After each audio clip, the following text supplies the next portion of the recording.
How to convert Word document to PDF on iPhone.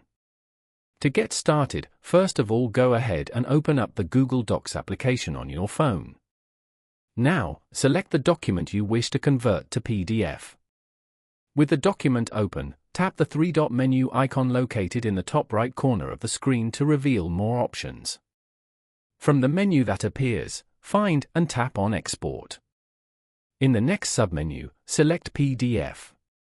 A pop-up appears where you can rename the file and choose a save location, such as on my iPhone. Tap on Export as shown. Once done, go back to the home screen and open up the Files app on your phone. Navigate to the location where you saved the document. Here you'll find the newly created PDF. Tap on it to open and view the successfully converted file. Following these easy steps, you can easily convert a Word document to a PDF on an iPhone.